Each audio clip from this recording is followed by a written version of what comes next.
l'archange Gabriel a parlé. La Sainte Vierge Marie se tait et elle pense. Saint Luc va nous révéler la réponse de Notre-Dame. Mais auparavant, avant que Marie prenne la parole, il se passe quelque chose dans son cœur.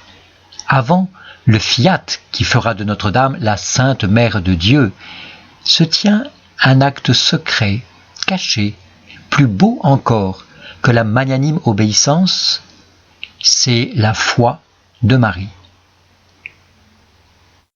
Dans le mystère de la visitation de Notre-Dame à Sainte Élisabeth, nous voyons celle-ci louer sa jeune cousine d'une façon étonnante.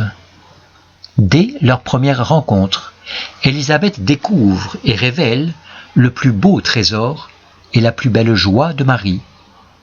Bienheureuse celle qui a cru.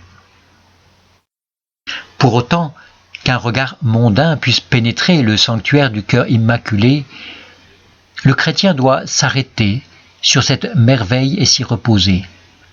Elle a cru.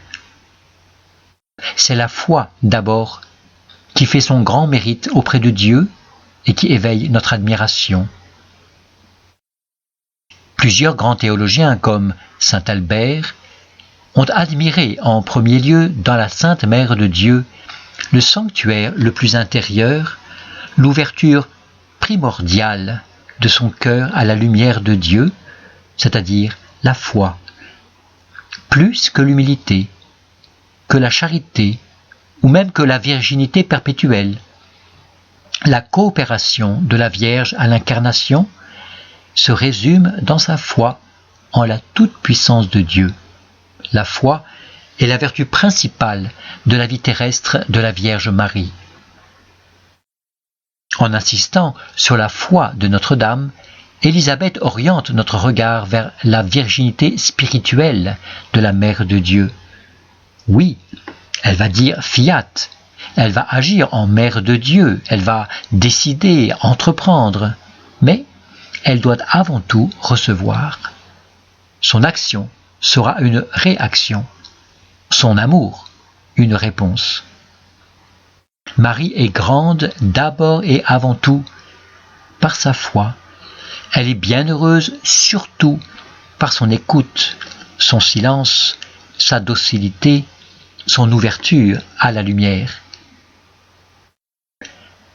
Souvenez-vous, au terme d'une longue prédication de Jésus, une bonne femme du peuple, ne pouvant contenir son enthousiasme, félicita celle qui avait mis au monde un tel rabbi, un tel prédicateur. « Heureux le sein qui vous a porté et les mamelles que vous avez sucées », dit saint Luc.